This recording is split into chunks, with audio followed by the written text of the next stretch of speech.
Hermanos, damos gracias a Dios por sus vidas. Qué bueno que están una vez más conectados aquí a la transmisión.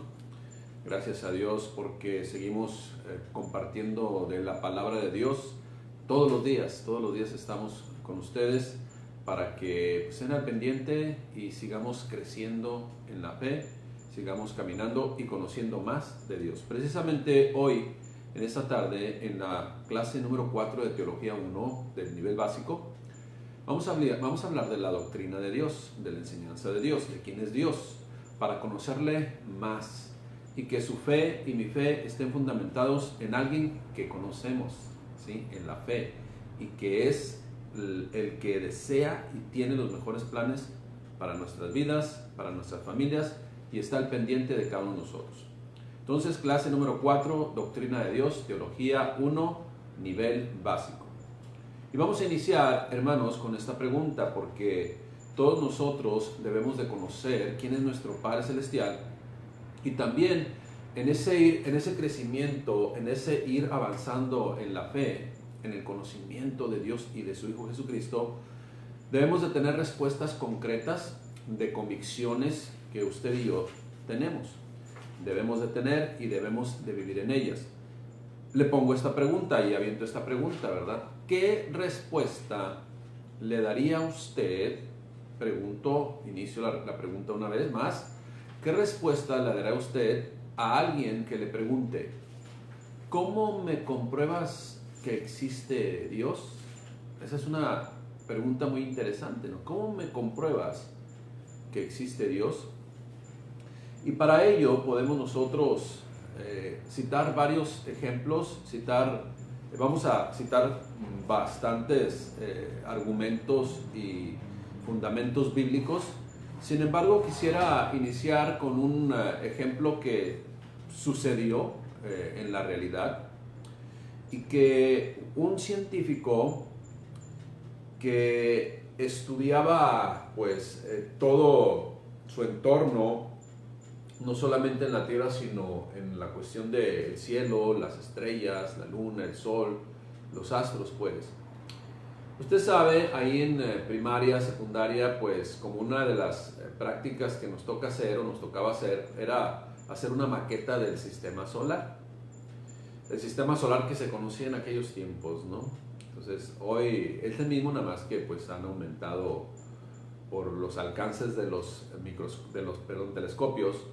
Por ese alcance, pues han encontrado nuevos planetas en el sistema solar. Así es de que esta persona, este investigador, este científico, de repente puso con toda intención, realizó un sistema solar y puso al centro el Sol, y luego lo que es el orden, ¿no? Mercurio, Venus, Tierra, Marte, Júpiter, Saturno, Urano, Neptuno, Plutón, todos esos mundos satélite, no, perdón, se me fue la palabra, mundos, sí, el sistema solar tiene mundos. Entonces puso todos esos planetas del sistema solar, se me fue la palabra. Y cuando llegó su compañero ahí de habitación, le preguntó, que por cierto era ateo, le comentó y le dice: oye, qué bonito se ve, está muy pintoresco, muy bonito, muy cuadradito, muy bien elaborado. ¿Quién lo hizo? Le pregunta, ¿quién lo hizo? A lo que él le contestó con toda intención: nadie lo hizo. No puede ser posible. ¿Cómo crees que algo tan perfecto, algo tan así que se ve bien elaborado, no creo que nadie lo haya hecho? Y le dice: no, pues no es que no lo hizo nadie. No te creo, eso lo tuvo que hacer algo. Efectivamente, ¿verdad? Efectivamente. Eso y todo lo que ves, y todo lo que vemos, y todo lo que de repente no nos alcanza la vista, mis hermanos, alguien lo hizo, no se hizo. Las cosas no se hacen solas. Entonces, vamos a entrar en los fundamentos bíblicos para que usted y yo conozcamos de Dios, sepamos en quién estamos depositando nuestra confianza y vivamos siempre en obediencia a Él. ¿Por qué? Porque si confiamos en Él, pues sabemos que es lo mejor que nos pudo haber ocurrido, ¿no? La fe verdadera. No la fe, acuérdense, como le digo, del psique, de la mente intelectual, sino la fe del corazón. Número 1, mis hermanos, la palabra de Dios nos habla de que Dios, precisamente Él, ¿verdad?, el hacedor de todas las cosas, y que dejó por escrito su palabra, su intención, su pensar, hizo el universo. Dios creó los cielos y la tierra. Y eso lo podemos leer en Salmo 19, capítulo 19, versículos del 1 al 4. Habla precisamente el salmista de las obras y la palabra de Dios. Vamos a ver qué es lo que dice esta cita bíblica. Salmo 19, del versículo 1 al 4, dice: los cielos cuentan la gloria de Dios, y el firmamento anuncia la obra de tus manos. Un día emite palabra a otro día, y una noche a otra noche declara sabiduría. No hay lenguaje ni palabras, ni es oída su voz. Por toda la tierra salió su voz, y hasta el extremo del mundo sus palabras. Y una prueba de que hasta el extremo del mundo, ¿verdad?, salió sus palabras, pues aquí la tenemos, ¿verdad? Como vimos en la doctrina de la Biblia, pues es el libro más vendido, el bestseller de todos los tiempos, pero también el más criticado y más atacado, ¿no? Y también el más que quieren, pues ahí modificarlo, ¿no? Mis hermanos, eso es una respuesta muy sensata, ¿no? Todo lo que vemos, y aún nuestra propia vida, no salió por azares del destino, ¿verdad?, o la mera casualidad. Lo que Dios hizo y lo que Dios vemos precisamente es por la causalidad. Todo tiene un propósito. Así es de que, mis hermanos, la creación del universo está en la misma Biblia. Ahora, la persona, si usted va con una persona que no cree, ¿verdad?, ¿y qué respuesta le daría a usted a alguien que le pregunte cómo compruebas que existe Dios? Pues le va a decir: no, pero sin la Biblia. Bueno, entonces nomás dígale, sin mencionarte la Biblia, te voy a decir lo mismo. Los cielos cuentan la gloria de Dios, y el firmamento anuncia la obra de sus manos. Ahí está la respuesta, ¿verdad? Uy, qué palabras tan sabias, ¿verdad? Uy, me están haciendo de repente creer en Dios. Bueno, pero si le dice la Biblia, no, entonces no lo creo. Entonces, pero así es el ser humano, mis hermanos. El ser humano, pues somos, ¿verdad?, necios, somos testarudos, somos pues muy humanos, ¿no? Muy prácticos, y queremos ser muy objetivos, y que cuando tenemos pruebas objetivas de la esencia de Dios, de quién es Dios, del poderoso Dios, nuestro Señor, pues aún así la gente se niega a creer, ¿no? Bueno, entonces el Salmo 19:1 del 1 al 4 habla de la creación de Dios. Otra respuesta que se puede dar es la creación misma de nuestro planeta, ¿verdad? Dios creó todas las cosas, pero también pues vamos a enfocarnos en la creación mismo de nuestro planeta, pero precisamente en la teología, ¿ok? No es teología, en la teología. Telos, fin, meta, propósito, y logos, estudio, tratado. O sea, estudio, tratado de los propósitos por los cuales se crearon las cosas. Entonces, hablando de teología, precisamente es de la causa y efecto. De todo tiene un porqué. Sí, si acontece, si yo levanto mi mano, ¿verdad?, y tomo la Biblia en mi mano, se va a levantar, ¿verdad?, porque estoy haciendo la causa y el efecto. Si yo quizás le tomo esta agua, fíjese, bueno, si le pego así, hace ondas de agua, ¿verdad?, y es la causa y el efecto de que yo le pegué, y entonces crea movimiento, ¿verdad? Entonces, todo tiene una causa y un efecto. O sea, el principio de la causalidad es muy diferente a la casualidad, que la gente piensa que por casualidad existe todo. No, mis hermanos, para todo hay una teología. Entonces, la creación del planeta nos habla precisamente de esa teología. En Génesis 1 y 2, no lo vamos a leer porque es algo que le hemos seguido, ¿verdad? Habla de la creación de Dios, de la creación del mundo, de la creación de todo lo que Dios puso Y que en el día sexto, perdón, en el día sexto, pues puso al hombre. Y algo que aquí vemos la causa-efecto, alguien se preguntaría, oye Señor, imagínense, ¿no? Oye Señor, ¿por qué estás haciendo del día 1 hasta el día 5, verdad? O el día sexto, antes del mediodía, antes de que se acabara el día. ¿Por qué estás haciendo todas esas cosas? Bueno, por la causa y el efecto. Todas estas cosas van a servir para aquel que voy a crear el sexto día, al final del sexto día, ¿no? ¿Y quién fue? Usted y yo, el ser humano. Entonces, causa-efecto. Todo fue creado, pues, mis hermanos, con un propósito. Todo, absolutamente. Vamos a poner solamente algunos ejemplos. Creado por Dios, no creado por la casualidad, creado por la causalidad de Dios. Un propósito, todo lo que Dios creó tuvo un propósito. Por ejemplo, la luna. La luna, ¿verdad?, hace que un equilibrio en las mareas, mantiene un equilibrio en la inclinación de la Tierra, ¿verdad? Y ejerce vamos a decir, la atracción exacta para que la Tierra y la Luna, ¿verdad?, se ejercen una atracción mutua exacta para los dos estar bien equilibrados y nadie se salga de su órbita y nadie se salga de su inclinación. Algo que mucha gente ya se dio cuenta, pero mucha gente no se ha dado cuenta, es que siempre vemos la misma cara de la Luna. Siempre. La Luna no da vueltas, siempre está la misma cara de la Luna. Si usted observa bien, siempre va a ver ese famoso conejito, ¿verdad?, que forma como un conejito. Bueno, siempre estamos viendo la misma cara de la Luna, y la Luna Dios la puso ahí pues para las mareas, marea alta, marea baja, ¿verdad? Y dejar bien puesta y bien establecida también ese equilibrio, y que la Tierra no se incline de más o de menos, porque 1 grado, 2 grados que se inclina la Tierra es la verdad un cataclismo, ¿no? Entonces todo hay un equilibrio, mis hermanos, por casualidad o por causalidad.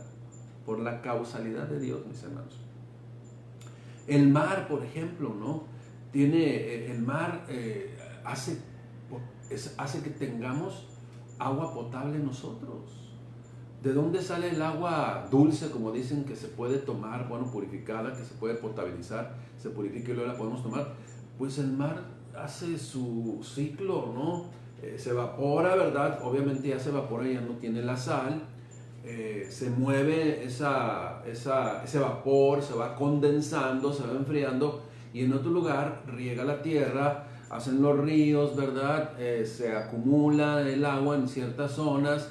Se toman también de los ríos, de los caudalosos, para generar energía, etcétera, etcétera. Ya lo hacemos también, el hombre pues aprovechando lo que Dios puso, pero también pues de ahí se toma de los manantiales el agua para purificarla y poderla tener en nuestra casa. Causa y efecto, mis hermanos, esa es la realidad. ¿Qué más podemos ver? ¿Sabe cuánto tiene el mar? Lo más profundo del mar se estima que son alrededor de 3,5 kilómetros de profundidad, pero son inalcanzables porque 3,5 kilómetros que usted corre horizontalmente, pues no es mucho, quizás se los aviente en 20 minutos, ¿no? Pero, y hacia arriba, pues los aviones no viajan a 20 kilómetros o a 3 kilómetros, sino viajan a miles de kilómetros. Entonces, también, pero la profundidad, por el peso del agua, pues no se puede ir mucho hacia el fondo, porque pues es inalcanzable. O sea que para el fondo del mar los 3 kilómetros es bastante, pero suficiente para lo que se requiere, ¿sí?, en la causa-efecto de todo lo que Dios puso con un propósito en el mar. ¿Para qué? Para que hubiera diferentes clases de especies de peces y animales marinos, ¿verdad? Esa es la realidad. Otro ejemplo de la causa y efecto, mis hermanos, es Júpiter, el planeta ese Júpiter. No sé si ahorita me dijeron, no me acuerdo si es el planeta que en la noche, si usted voltea hacia, vamos a decir, hacia el mar, ¿sí?, hacia el, vamos a decir, noroeste, hay una estrella que brilla más ahorita. Eso es lo que estaba viendo en estos días. Y esa estrella precisamente que está brillando más en este año está pasando Júpiter lo más cercano, no sé si en cientos o miles de años, que nos tocó también, es lo más cercano que pasa a la Tierra. Y ahí está, se ve como una estrella grande que menos que el cometa Halley, ¿no? El cometa Halley usted y yo lo vimos por ahí en los años 90 y se veía muy bonito con una estela, ¿verdad? Ahí está. Pero hoy en este caso estamos hablando de Júpiter y ahí se ve, creo que es ese, me comentaron que es ese planeta. Pero fíjese bien lo que le voy a comentar de Júpiter, causa y efecto. Júpiter se conoce como el escudo de la Tierra. Esto es, muchos meteoritos que iban o van dirigidos hacia la Tierra son atraídos por ese planeta y ahí se desintegran. Entonces por eso dice que Júpiter, se dice que Júpiter es el escudo de la Tierra. Mis hermanos, ¿casualidad o causalidad? Número 3.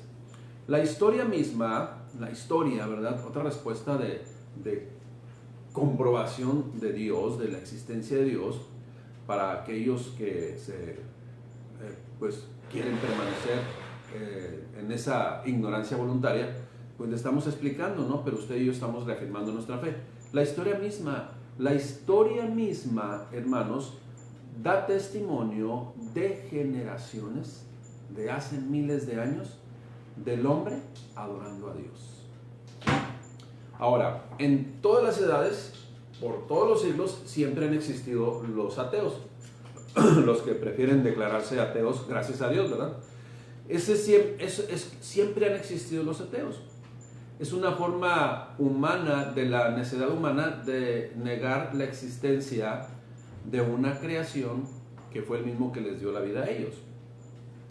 Mire, todo el Pentateuco da testimonio de enemigos de Dios, ¿sí? De pueblos que no creían en Dios, pero sí tenían otras deidades o sí tenían otros dioses, como el dinero, como los bienes, como las cuestiones materiales, ¿verdad? El trabajo, muchas cosas, o en sí mismos, ¿verdad? Entonces, sí, eso siempre ha existido. Pero pues, qué triste, ¿verdad? Es creer o no creer en Dios y creer en ese pensamiento limitado, porque pues cuando ya fallezcan, pues se les acabó todo. Por eso a lo mejor andan viviendo una vida desenfrenada, porque saben que cuando se les acabe la vida se les va a acabar todo. Bueno, pues no hay nada de eso, ¿verdad? Pero sí, desafortunadamente, pues sí va a venir las consecuencias, ahora sí que la causa y efecto también. Muy bien, entonces la historia misma, mis hermanos, da testimonio de las gentes, de pueblos, de a miles de años adorando al Dios creador. Obviamente también a otros dioses, ¿no? Pero Dios se reveló, Dios el Padre se reveló a todos los dioses, y Dios siempre habló de las falsas deidades. Dios siempre habló de los falsos dioses con D minúscula, ¿no? Dios siempre habló también de ellos. Entonces, ahí está. Número 4, respuesta número 4, la palabra misma, o sea, la palabra de Dios habla del Creador, también del que estableció la palabra de Dios, del que dictó a los santos hombres de Dios para que quedara por escrito su voluntad. Dice 2 Timoteo 3:16, lo hemos leído en varias ocasiones, toda la escritura es inspirada por Dios, o sea, la palabra de Dios da testimonio de la creación de Dios y es útil para enseñar, para redarguir, para corregir, para instruir en justicia, a fin de que el hombre de Dios sea perfecto, enteramente preparado para toda buena obra. Esa es la realidad, mis hermanos. Respuesta número 5, ¿verdad? Aunque puede haber más, estamos hablando de las más, vamos a decir, precisas, de las más que tienen un poco más de peso en relación a esta pregunta, si se nos hace, ¿cómo me compruebas la existencia de Dios? Bueno, la número 5 es la necesidad del ser humano, ¿no? La necesidad del ser humano de creer en algo, ¿no? De creer en una deidad, de creer en depositar su fe en alguien, ¿no? O en algo. Desafortunadamente la gente prefiere, ¿verdad? Mejor el café, mejor un amuletito, mejor una pata de conejo, mejor una herradura, mejor la suerte, mejor creer en eso, porque eso, mis hermanos, ahora yo le voy a contestar así que haciendo un paréntesis y va gratis, ¿no? ¿Por qué la gente prefiere creer en eso? Pues porque eso lo inventó la gente. Y alimentarlo la gente, pues tiene el control de ellos. Y ellos no les van a exigir nada, sino van a enseñarse de sus diosesillos. Lo que no puede pasar con Dios, aunque mucha gente también quiere manipular a Dios, ¿no? Pero eso no puede hacerse. Dios exige. Dios, el soberano Dios, es el Señor y a Él nosotros nos tenemos que hacer a Él, mis hermanos, ¿sí? Porque Él es el creador, es el dueño de todas las cosas incluido en nuestras vidas. Entonces por ahí dice una persona, el ser humano en el sentido correcto, ¿no?, del término que voy a mencionar, el ser humano es necesariamente religioso, ¿no? O sea, su corazón está inclinado a creer en algo. ¿Por qué? Porque Dios lo diseñó así. Esa es la realidad. Dios diseñó al ser humano para tener que creer en algo, ¿verdad? Los valores internos de un ser humano, ¿verdad? ¿Cómo podemos nosotros definir los valores internos de un ser humano? Pues la conciencia sabe, en esa conciencia que Dios puso también en el ser humano, el hombre, la creación de Dios, aunque se diga ateo y quiera negar la existencia de Dios, es consciente de lo que es correcto y de lo que es incorrecto. Pero pues es más conveniente autoengañarse y declararse ignorante de las cosas de Dios. Pero el ser humano sabe lo que es correcto y sabe lo que es incorrecto, nada más que está tan cauterizado que pues el pecado se deleita en el pecado. ¿Por qué se esconde para hacer sus fechorías? O sea, simplemente, ¿no? O sea, para robar, ¿verdad? Tiene que estar escondiéndose, tiene que estar en la noche, tiene que estar aprovechando el descuido de alguien, ¿verdad? Entonces ahí agazapado, escondido, como si fuera un león, ¿verdad?, sobre su presa. Entonces sabe que es incorrecto, sabe que uno no puede hacer a la luz plena y decir yo soy esto, ¿verdad? Porque su misma conciencia lo acusa, pero está tan cauterizada que pues pierde sensibilidad y pierde temor de esas cosas, y se acostumbra al pecado, ¿no? Fíjese lo que dice la palabra de Dios al respecto. Dice Romanos 1:19, vamos a ir a Romanos 1:19 primero. Romanos 1:19 dice: porque lo que Dios se conoce, ahorita voy a ir a salir a comprar unos, porque lo que de Dios se conoce les es manifiesto, pues Dios se los manifestó, porque las cosas invisibles de Él, su eterno poder y deidad, se hacen claramente visibles desde la creación del mundo, siendo entendidas por medio de las cosas hechas, de modo que no tienen excusa. ¿Sí lo estamos leyendo? Fíjese bien. Porque lo que de Dios se conoce les es manifiesto. O sea, pues Dios se lo manifestó. O sea, Dios no se anda escondiendo. Dios presentó su creación y Dios nos revela su creación. Porque las cosas invisibles de Él, ahora las cosas invisibles de Él, su eterno poder, nomás volteemos alrededor del mundo, ¿verdad? La magnificencia de Dios en el mundo, su eterno poder y deidad se hacen claramente visibles desde la creación del mundo, siendo entendidas, fíjese, las cosas invisibles de Dios son siendo entendidas por medio de las cosas hechas por el mismo Dios, de modo que ya no hay excusa. No podemos negar la existencia de Dios, porque si negáramos la existencia de Dios, negáramos la existencia de todo lo que vemos. Como el ejemplo que les puse al principio. ¿Quién hizo eso tan bonito? ¿Se hizo solo? No puede ser posible. No se puede hacer solo. Efectivamente, ahí está la respuesta. Pero, pues, caíste, ¿no? Como me imagino el científico, caíste. Pero el otro montado en su macho, por ejemplo, pues no quiso reconocer. Esperemos que sí. Y esperemos que mucha gente, ¿verdad?, con la predicación de la palabra de Dios, conozca y se interese por saber quién es su creador. Romanos 2:12. Vamos a hablar acerca de la conciencia, de que el ser humano sabe lo que es bueno, lo que es malo, ¿verdad? Y que el estar cauterizado y viviendo en lo malo, que es estar esclavo del pecado, pues Dios nos quiere precisamente rescatar de ese pecado. Y nos rescató, pero pues no toda la gente prefiere y quiere seguir siendo esclava. Qué tristeza, ¿verdad? Fíjese, Romanos 2:12, Romanos 2 del 11, perdón. Dice la palabra, saqué los versículos ya aquí aparte, los imprimí, dice: el juicio de Dios y la ley, así viene el título. Pongamos atención lo que dice. Estamos hablando de la conciencia del hombre, ¿eh? Porque todos los que sin ley han pecado, sin ley también perecerán. Y todos los que bajo la ley han pecado, por la ley serán juzgados. O sea, si has pecado sin conocer de la ley, pues serás juzgado y vas a morir. Y si has pecado conociendo la ley, pues también habrá juicio. ¿Vale? Porque no son los oidores de la ley los justos ante Dios, sino los hacedores de la ley son los que serán justificados. O sea, se lo voy a parafrasear. Es que yo no conozco de Dios, yo no sé qué es bueno, qué es malo. Bueno, sí sabe qué es bueno, qué es malo. no conoce de Dios, a eso se refiere, no conoces la ley, pero serás enjuiciado, habrá juicio, ¿sí? Y el que sí conoce la ley también será enjuiciado. Pero el conocer, lo que está diciendo, no basta conocer, sino es necesario obedecer, ¿sí? Creer y obedecer. Porque no son los oidores de la ley los justos ante Dios, sino los hacedores de la ley, estos serán justificados. Porque cuando los gentiles se refiere a los que no conocen de Dios, cuando los gentiles que no tienen ley, o sea, no conocen de Dios, hacen por naturaleza lo que es de la ley. Estos, aunque no tengan ley, son ley para sí mismos, mostrando la obra de la ley escrita en sus corazones, dando testimonio su conciencia y acusándoles o defendiéndoles sus razonamientos. En el día en que Dios juzgará por Jesucristo los secretos de los hombres, conforme a mi evangelio. Mire, cuando estemos en la presencia de Dios o en el juicio de Dios, ¿verdad? Cuando estemos ante la presencia de Dios, ¿quiénes serán juzgados? Pues los que no conocen de Cristo. Nosotros ya no pasaremos por el juicio. ¿Por qué? Porque ya nuestra libertad, nuestra redención se hizo realidad en Jesucristo. Para mucha gente esto es imposible, pero es la causalidad de Dios. Vino Cristo, perdonó nuestros pecados, nos redimió de toda maldad. Esa es la causa, ¿verdad? Su amor, y el efecto es ser redimidos por la obra y gracia de Dios. Causa y efecto.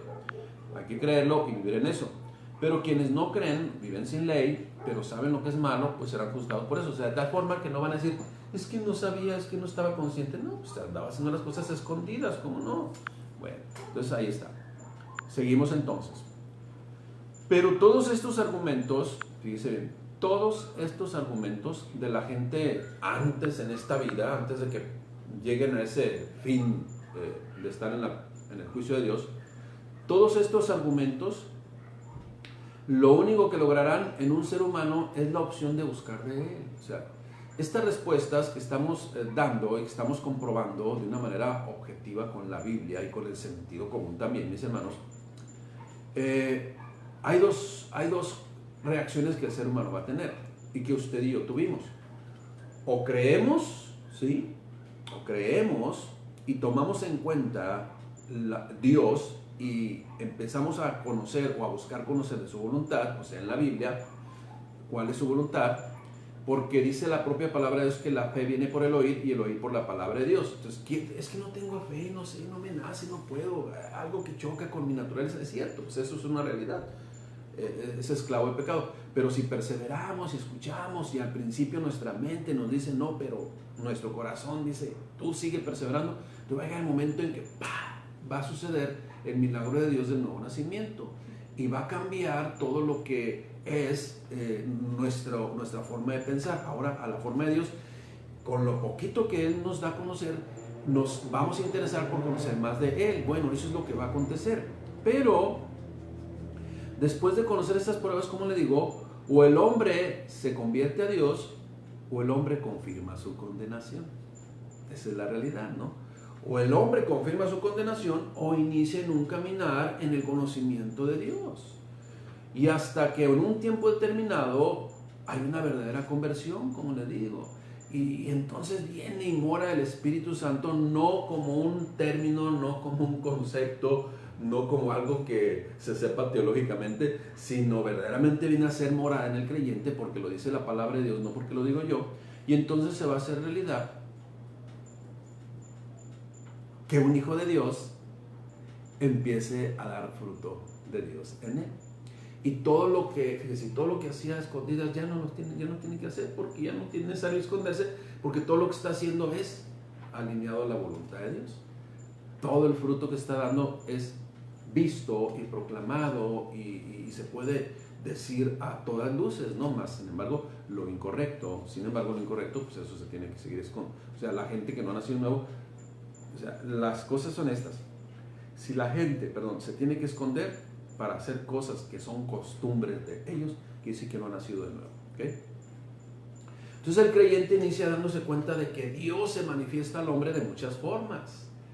Una vez más, Dios se manifiesta al hombre de muchas formas y nos vamos a dar cuenta de todo. Una persona una vez me dijo, ¿no? Antes yo vivía, haga de cuenta que vivía así con la cara nomás volteando al piso, ¿no? Viene Cristo a mi corazón, me convierto, hay una nueva naturaleza en mí y yo levanto mi cabeza y veo las maravillas de Dios y veo un cielo hermoso, veo todas las cosas hechas de una manera grandiosa y maravillosa de Dios y eso da testimonio de que yo vivía, pues ahora sí que por ignorancia voluntaria en el desconocimiento de Dios. En Hebreos capítulo 1 dice: Dios, habiendo hablado de muchas formas y de muchas maneras, hoy en estos tiempos nos habla por Jesucristo, o a través de Jesucristo, ¿verdad? Pero Dios se manifestó de muchas formas. ¿A qué se refiere cuando se manifestó de muchas formas? Desde el Antiguo Testamento a su creación. Bueno, en la Biblia se presenta como Dios, ¿verdad? Y la Escritura habla de Dios, acuérdense, de Él mismo, se revela al ser humano como el Elohim. Elohim quiere decir Dios, el plural, como dioses, pero Dios trinitario, haciéndose referencia al Dios trino, ¿no? Padre, Hijo y Espíritu Santo, que son uno solo. Mire, y la palabra Dios en la Biblia, fíjense nada más, viene 3,702 veces, nada más. ¿Okay? ¿De quién habla la Biblia entonces? Pues de sí mismo. La palabra Señor, ¿verdad? Que es Adonai, que significa el soberano, el dueño de todas las cosas, viene 1,351 veces, o sea, 1,351 versículos en la Biblia. Como Jehová, ¿verdad? Como Jehová, en ese tetragramatón, que son 4 consonantes, J-H-W-V, ¿verdad? J-H-W-V, el nombre original de Dios, que significa el autoexistente o el eterno, o Dios es el Señor. Escuche bien, mis hermanos, 5,835 veces vienen 5,835 versículos que hablan mencionando este nombre de Dios. Entonces, si sumamos Señor, Jehová, ¿sí? Y Dios o Elohim, Adonai, y el autoexistente Jehová, mis hermanos, estamos hablando que en la Biblia, en estos términos, de otra forma se manifiesta de muchas formas y de muchas maneras, como lo testifica Hebreos. Pero estamos hablando de más de 10,000 veces se menciona en su palabra. Mis hermanos, ¿de quién es entonces esta palabra? De Dios. Es la palabra de Dios. ¿Qué otras formas se manifiesta Dios? Mire, ¿en qué otra forma se manifiesta Dios del que estamos nosotros ahora aprendiendo para testificar de Él correctamente? De muchas maneras. No ahora con nombres, sino con acciones, con eventos. Por ejemplo, como el Adonai, amo y dueño. Como el Elohe, el Dios personal. Tú eres mi Dios y mi Salvador. En el original dice mi Dios, Elohe. El León, el Altísimo, ¿sí? Alzaré a mis ojos a los montes, ¿verdad? ¿Dónde me dan socorro? O sea, del Altísimo Señor habla del León. Mi proveedor, ¿cuántas veces proveyó Dios en el desierto de Israel? Siempre estuvo con el pueblo de Israel y el pueblo de Israel necio, ¿verdad? Pues ahí se manifestó como el Jehová, el proveedor, Jehová Jireh, el proveedor. El Shaddai, el Todopoderoso. ¿Habrá algo imposible para Dios? Para Dios no hay nada imposible, Dios es todo, por eso, bueno, es el Shaddai. Nishi, el estandarte. Roje, mi pastor. El Señor es mi pastor y nada me faltará. Mira, el Señor es mi roje. El Señor es mi rope, sanador, mi sanador. El Dios de paz, Shalom, ¿verdad? Entonces, de muchas maneras se manifiesta Dios en su propia palabra.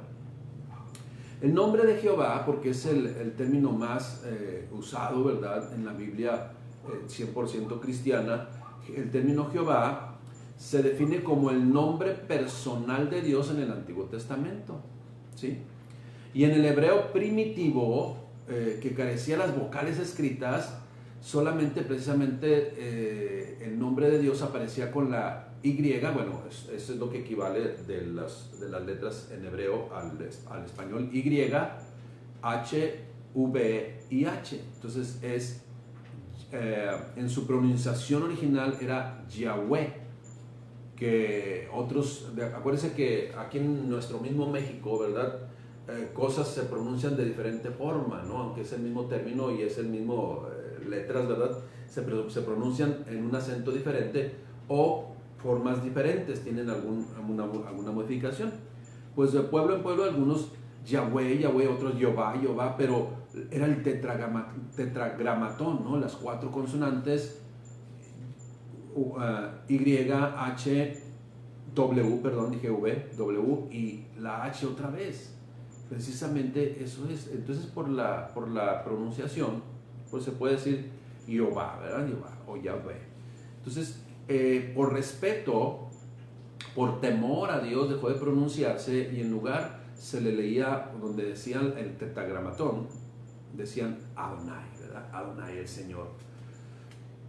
Entonces, eso es lo que nosotros conocemos de Dios y así viene en la palabra, siempre. ¿Cuántas veces? Más de 10,000 veces, ¿verdad? Solamente como comentario, le digo que el Salvador, Jesús, Yeshua, ¿verdad? Tiene tres letras de este tetragramatón. En el nombre original tiene la Y, la H y 2 veces la H. Entonces, nada más le falta la V, pero solamente tiene esa similitud con el nombre de Jehová, ¿no? Dios se da a conocer también, fíjese, en la Escritura, Dios se da a conocer a través de sus atributos. Solamente voy a leer algunas citas bíblicas, no voy a leer todas por cuestión del tiempo, pero Dios, por ejemplo, se manifiesta como el autoexistente o autosuficiente, ¿sí? Usted lo puede encontrar en Juan 5:26, porque como el Padre tiene vida en sí mismo, así también ha dado al Hijo tener vida en sí mismo. Y también le dio autoridad de hacer juicio por cuanto es Hijo del Hombre pero con H. Hijo, H del hombre con H, se refiriendo al Hijo del Señor. Entonces, es el autoexistente. Dios es inmutable, Dios no cambia, ¿sí? Él es el mismo ayer, hoy y por los siglos. Números 23:19, Dios no es hombre para que mienta, ni hijo de hombre para que se arrepienta. Él dijo y no hará, habló y no ejecutará. Él va a llevar a cabo todo su plan perfecto. Él no es inmutable, Él no cambia. 1 Samuel 15:29 también, Malaquías 3:6 y Números 23:19. Usted va a encontrar confirmaciones de Dios que Él es inmutable. Dios es omnisciente, Él lo conoce todo. Salmo 139:2. Solamente, obviamente, hay muchos versículos que hablan de esto y confirman esto. Pero este Salmo 139:2, hablando de la omnisciencia de Dios, menciona: tú conoces mi sentarme y mi levantarme. ¿Sabía usted que ante Dios nosotros estamos desnudos totalmente, tanto físicamente como del corazón? A Él no le podemos esconder nada, Él sabe todas las cosas, es omnisciente. Dios es omnipresente. Dice el salmista en el Salmo 139, versículo 7-8, ¿a dónde miré de tu espíritu y de tu presencia? Y empieza a decir, si me voy acá, pues allá estás tú, si me voy acá, allá estás tú. Dios es omnipresente, Él está en todas partes. Dios es omnipotente, mis hermanos. Lucas 1:37 dice lo siguiente: porque no hay nada imposible para Dios. Dios es soberano. Soberano es que Él no tiene quien le diga qué hacer. Él hace las cosas en su sabia decisión, porque Él es soberano. Él no le rinde cuentas a nadie. Eso es lo que significa soberano. Hechos 4:24 dice Job, precisamente confirma esto. Job cuestionó al soberano Dios. ¿Se puede cuestionar al soberano Dios? Claro que no, ¿verdad? Por eso al final Job reconoce, ¿verdad?, que hablaba lo que no entendía. Como mucha gente sigue en esa situación. Dios es amor, mis hermanos. 1 Juan 4:8 dice: amados, bueno, desde el 7, amados, amémonos unos a otros, porque el amor es de Dios. Todo aquel que ama es nacido de Dios y conoce a Dios. El que no ama no ha conocido a Dios. ¿Por qué? Porque Dios es amor. Mis hermanos, por último, Dios es fiel, ¿sí? Deuteronomio 7:9 dice lo siguiente: conoce pues que Jehová tu Dios es Dios y es Dios fiel, que guarda el pacto y la misericordia de los que le aman y guarda sus mandamientos hasta 1000 generaciones. ¿Qué es lo que quiere decir esto, mis hermanos? Que todo lo que Dios determinó hacer desde el principio lo va a cumplir. Dios no nos ha destruido aún a pesar de nuestras necedades. Ahí sí queda el a pesar de nuestras necedades. No nos ha destruido, mis hermanos, porque Él es fiel a su pacto. Dijo que jamás iba a destruir, como destruyó la tierra en el diluvio, o los habitantes de la tierra en el diluvio. Dijo, jamás lo voy a volver a hacer. pero sí va a haber un juicio al final, ¿verdad? Así es que, mis hermanos, todo esto que hemos leído ahora del conocimiento, que estamos conociendo a nuestro Dios, teología, ¿verdad? Conocimiento de Dios. Mis hermanos, sabemos hoy que Dios se revela de muchas formas y de muchas maneras y en todo lo que vemos, pero también para nosotros los creyentes, ¿verdad? Se revela y nos comprueba con un fundamento escrito por Él mismo en su palabra. Palabra que habla de Él, palabra que es de Él y que se da a conocer y se revela a la humanidad para que nos enteremos de su voluntad completa y también tengamos todos, mis hermanos, la oportunidad de conocerle, de adorarle y de servirle. Aunque Él no necesita, ¿verdad?, que le adoremos, que le alabemos y le reconozcamos, porque Él sigue siendo Dios, aunque nosotros no lo hagamos. Pero el adorarle, el bendecirle, el reconocerle y obedecerle, el beneficiado somos nosotros. Y cuando nosotros le adoramos y le glorificamos, Él se pone feliz porque hemos reconocido su grandeza. Esa es la realidad. Así es de que, mis hermanos, para esto, para lograr adorarle, servirle, reconocerle y alabarle, es necesario un corazón humilde. Es necesario un corazón sencillo. Y ahí es donde mucha gente encuentra una barrera, o sea, su propia barrera. ¿Y cuál es la propia barrera de la gente? Pues el egoísmo, la soberbia, el egocentrismo, y el siempre querer ser independiente, autosuficiente y libertino. Pero, mis hermanos, no hay más pruebas objetivas que precisamente el pecado es el que tiene hacia las personas, porque están siendo gobernadas por el pecado, y el pecado precisamente hace que permanezcan separados de Dios. Mis hermanos, Dios es bueno, Dios es maravilloso, Dios es paciente. Gracias por su paciencia, ¿verdad?, de Dios, porque si no ya nos hubiera consumido. Pero pues mientras nuestro corazón esté latiendo, mientras nuestro corazón esté, ¿verdad?, ahí bombeando y bombeando sangre, quiere decir que tenemos vida y la oportunidad de ir creciendo, o es la oportunidad de comenzar una vida con el Señor.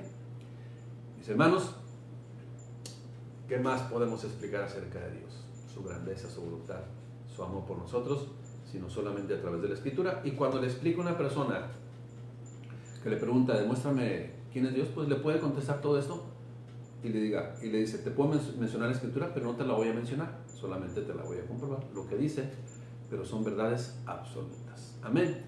Que Dios les bendiga, hermanos. Vamos a terminar dando gracias a Dios para que esta palabra y estas convicciones se atesoren en nuestro corazón y las hagamos nuestras y vivamos siempre recordando ellas. Padre, te damos gracias, Señor, por tu voluntad perfecta hecha realidad en nuestras vidas. Gracias, mi Dios, por amarnos. Gracias, Padre, por revelarte a nuestro ser. Tú eres el grande y poderoso Dios, y tú hiciste todas las cosas, y ninguna de las cosas ni nada, Padre, se hace solo. Así es de que, mi Dios, sería necesidad negar tu grandeza, negar tu poder, negar tu presencia, porque vemos tu magnífica obra alrededor nuestro, Padre. En el nombre de Cristo Jesús, te damos gracias, de bendito. Gracias por redimirnos. Gracias, Padre, por darnos esperanza. Gracias, mi Dios, por aceptarnos como hijos tuyos. En el nombre de Cristo Jesús. Amén. Que Dios les bendiga, hermanos. Nos vemos primeramente Dios el jueves.